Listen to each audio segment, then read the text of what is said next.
Hello, music lovers. I'm Chuck Shealy here today with Inside Cool Music Magazine. We tell compelling stories of authentic musicians. And today we are here with Steve Weingart. Steve is a first call tip top A-list funk jazz keyboard player based in Los Angeles, California. His list of associations with those with whom he's worked goes from Chaka Khan, Steve Lukather, Frank Gambale, Robin Ford. I'm actually curious if I may have seen you on a show with Gambale. Robin Ford, Scott Henderson, Warren Hill, Simon Phillips, Tony McAlpine, Dave Weckl, and it just keeps going. So he's here today with us, and he's here today with you, ladies and gentlemen, Mr. Steve Weingart. Hello, Steve. Hey, Chuck, how's it going? I'm doing very well, thank you. How about you? I can't complain. Things are starting to look up after a long hibernation, to put it lightly. The long hibernation. Tell us about your hibernation. What'd you do in there? Well, before this close down of everything with COVID, I was working, just doing some gigs around town, just starting to sow the seeds of what is beginning to show itself now. In terms of new projects and, writing music and so forth and so on. I took some of the time, like some of the hibernation time to try to grow a Instagram library, so to speak, where I interacted with other people, some other drummers, some friends of mine.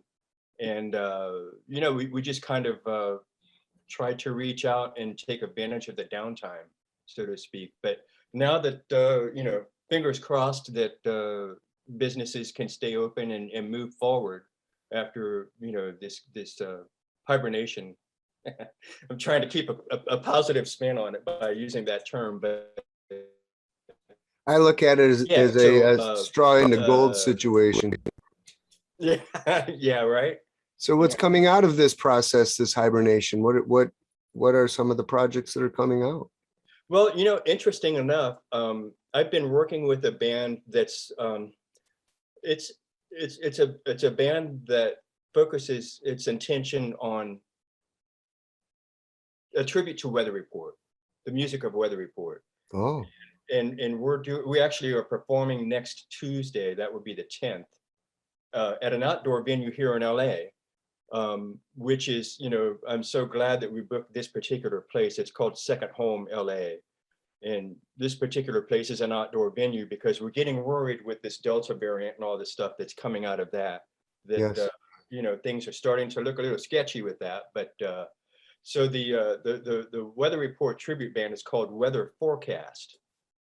And we're playing classics. We're playing, Black Market, A Remark You Made, some of the, the well-known Weather Report classics. And that was born of an association that I have with a bassist, an incredible bassist named Ben Shepherd. And Ben and I sort of put this band together, and we grabbed our friends to participate with us. And the two performances that we had were like unreasonably successful. It was, to our great surprise, how many people came and how many people loved what we did. So that was a really interesting experiment to be part of. So unreasonably successful. What a great bunch of words. Yeah. Yeah. And then with everything being closed down, LA went down hard. Yes. We closed, everything was closed down. There was no inside dining. There was no inside performances. Everything was down, as was a lot of places in the country, but it just seemed like we were particularly hard hit. And as a result of that, I spent a lot of time on the phone with Ben, and Ben has an association with this phenomenal drummer who lives up in Canada, Toronto. Her name is Sarah Thaler. And so there's sort of a trio brewing with Ben, Sarah, and myself, in addition to the Weather Report music. So in the past, do you continue to write and compose with your wife? I see that you have a few projects here with her. Right. Yeah, we continue to interact musically, although, because of the slowdown, she has a day gig. I don't know how else to put it, but she works a regular office job, so Hmm. to speak. And so her time was taken with the shift from working at the office to working at home. So she was going through a little bit of a change in direction as well during the hibernation. I see. But yeah, but we still to continue to throw ideas back and forth. It's interesting for us both to look back on our history musically because it goes back quite a ways for us. And where does that go to? Well, we met one another in high school.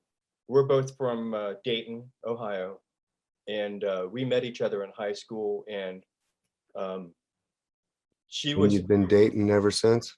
yeah, yeah. We started seeing one another. We were friends for a long time, maybe 3 years in high school before we started to date. And then after that, we just kind of didn't look back. Um, but yeah, so we've been together since in high school. I don't want to put her age on it because I'll just get in trouble for saying All that. right. Yeah. Well Uh, played. I'm wise man. Yes. yeah. So yeah, we continue. We did our album. We did like a sort of a duet album a few years ago with my association with this album.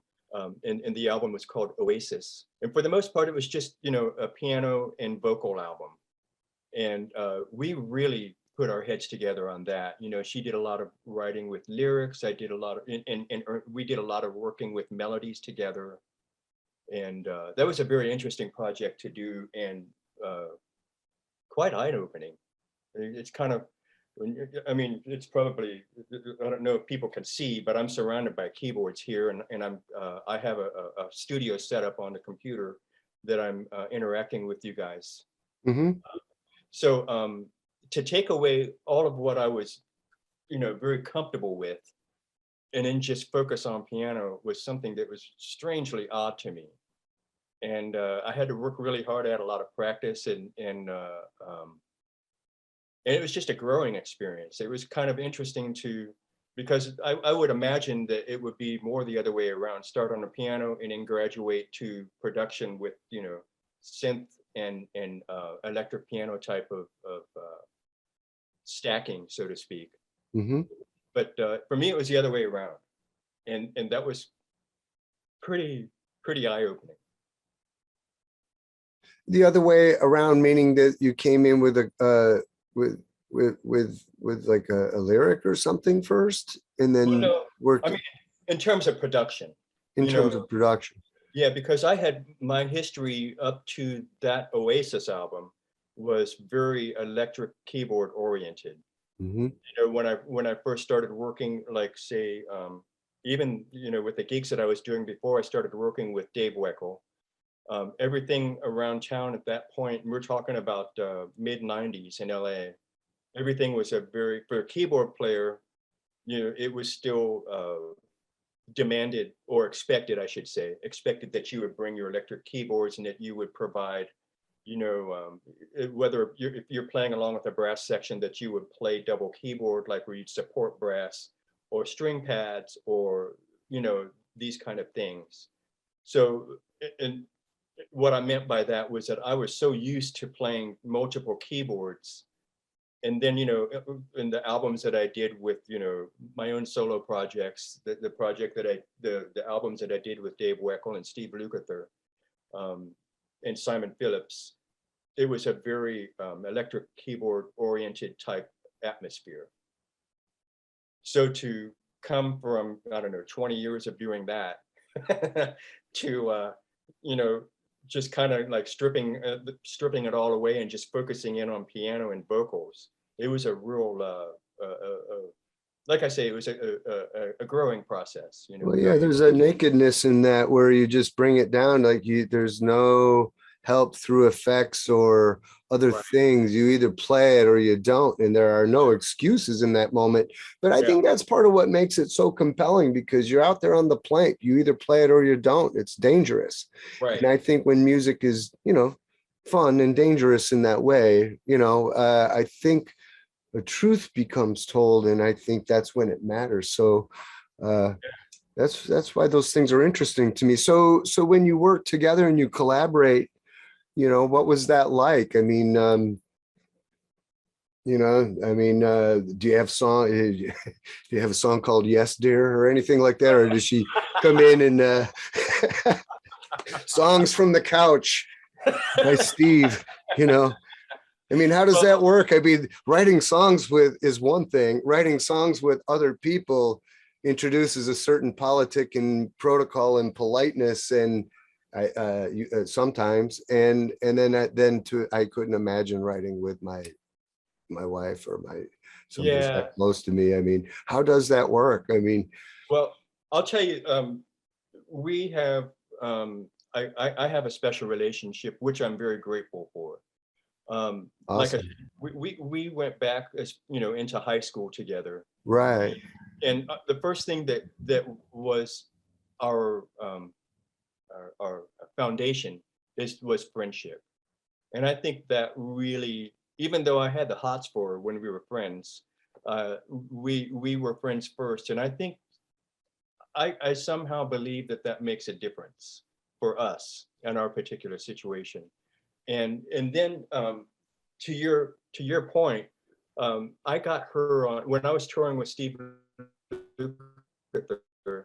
She was the second bass player in the band that we had together. Hmm. So it was, Eric Valentine was the drummer, obviously Steve Lukather, myself, and then the previous bass player um, left the band for one reason or another. Um, and I just offered Renee's as a substitute, um, and she did great. And I remember Luke was a little bit um, cautious. He was like, is it going to be okay, your wife being on your road with you? Like, is this going to be okay to be, you know what I'm saying? Yeah, yeah, But the thing is, we're tight like that. We just we not only were we cool on the road together, but we ended up like going sightseeing on our own. I can recall just thinking about it. I recall going to the Colosseum in Rome before show night. We arrived in Rome like around noontime. And I said, "Oh yeah, I know. I had been to Rome a bunch of times before, so I knew where we were." And I said, "Hey, let's go down to the Colosseum. You haven't been there. Let's just run down there and see it because we had a show that night." So this kind of thing would happen more often than not. And to me, when we get together with music, it's an extension of that. yeah. So it's not really it's not really I hate to say it this way because I don't want to misconstrue, but marriage doesn't really enter into the collaboration, the music collaboration. You know I what I'm saying? see. So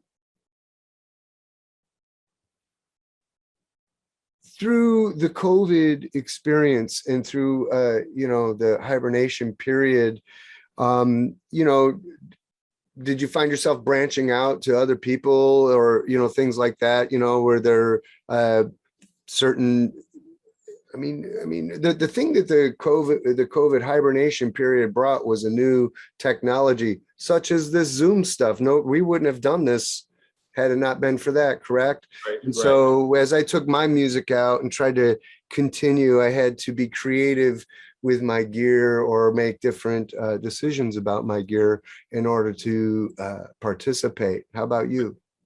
Yeah. The thing that I found, um, the thing that really came about was my reaching out and interacting with people that I hadn't seen in a while. I did a video or two with the drummer Tom Breckline, who I was fortunate to have perform with me on my Dark Blue Dream CD. And he since moved away from Los Angeles. I think he's in Austin, Texas now. He lives there. Mhm. And he's another great example of somebody who like has, brought this video technology to his studio, and he's doing albums and recording for people, doing projects for people. And he and I did a couple of videos together. Let's see, I did a couple of videos with the drummer from the Weather Forecast Band, Anthony Fung. Um, uh, Also Sarah Thaler, who I mentioned earlier, with the drummer from Canada, who I'm going to be doing this trio with bassist Ben Shepherd. Um, I think some of that was, the obvious technology that you mentioned was moved ahead at a much faster than anticipated pace. Right. But the other thing that happened was just kind of, and I believe this to be beneficial to us. I mean, I had kind of like, the Fred Flintstone breaks came out, you're trotting, you're running down, and he's like the Fred Flintstone, like he puts his legs out straight to stop the car. Um, I had sort of a moment of that where I was like, hey, like we're kind of slowed down, things are what they are. Find something interesting to do, and I spent some time going back into other music. I have a great love of classical music. I grew up as a classical pianist. Well, Um, so I got my Ravel out, Scriabin. I'm kind of into the modern um, uh, composers, and so I kind of started to revisit those things, and as any musician would experience, you find deeper meaning in those pieces. There's something different about the pacing that, and I don't know if that, maybe that's having to do with growing older, getting more experience in music. But I found myself, like, say, for example, a song I think everyone would know by hearing would be Claire de Lune. And just the pacing of the melody and the beauty of the melody and the accompaniment that falls underneath that flow. I began to experience things like that with, like all of a sudden not having a project to hammer out, or, a gig to prepare for, or something of this nature. So, the little extra time was pretty interesting and beneficial, I believe. so are you equating the rest and the pacing and the phrasing of those musics as equivalent to that of life event? I think so. I think Yeah. that parallels can be drawn that way. Yeah. Yeah. Interesting parallel. Well, I think it's interesting to take a look at what we're going through or have been through for the most part, um, with regards to the health epidemic that we've experienced. I mean, Mhm. that we haven't seen that in 100 years. Right. And so I don't think very few people were around for that that have a memory of that. So I mean, this is kind of a new spin on our experience, our existence. Yeah. So I don't know. I always thought from it. I remember as a young person reading magazines and articles about people that I would listen to. Like I would listen to Herbie Hancock and Joe Zawinul with Weather Report and Chick Corea, and the usual list of the great performers that we had in that genre of music. And one of the things that I observed about each one of those guys is that they took life experience and applied it somehow to music. And thankfully I've gotten the two out of the three that I mentioned, I've gotten the opportunity to meet with them and hang out and kind of get their I don't know, their attitude, their existence, you know what I mean? Right. So it's just interesting and so I've always had this kind of curiosity about how life translates into music. Well, I think that's part of our job as artists in general. I mean, otherwise we would be decorators, mere decorators putting things up. But the Right, job of the artist is to, it's related to the word artifact. So we're recording something real in an interpreted way. We call it creativity, right? right, So, right. but that is in essence a lot of our job. Um, it just so happens we find great solace in that Yeah. that gig, to Ohio involving music during the hibernation time. What was that about? Well, yeah, we it was fairly recent that we Renee and I went back to Ohio. We went back because there were some health scares going on, but we thankfully all of that's okay now. But we went to just to be with the family and get reinvigorated with our history, where we came from. And I was fortunate enough, like again with my amazing association with Casio, Mike Martin informed me of this new keyboard that's out, the CTS-1. And it's one of these things. It's an amazing little keyboard, and it has an amazing sound system built into it. It's not like it's not like the toys of the past. This thing really sounds good, and it's super portable. You don't need you don't need to plug it into the wall. It runs on batteries. And another really cool feature about this keyboard, it has this new ability of this little Bluetooth uh, adapter. You plug this in the back of the keyboard, and it's wireless MIDI. I just feel like Wow. when I see stuff like this, I feel like there was a scene from Apollo 13, the movie, where Tom Hanks is giving a tour of the space, the NASA facility, and he says, we can put a computer in one room. You know what I mean? So it's like and of course now we have more computer power on our phones. So it just seems to me like this moment, like Bluetooth MIDI, wireless MIDI, that blows my mind. And that it works so well.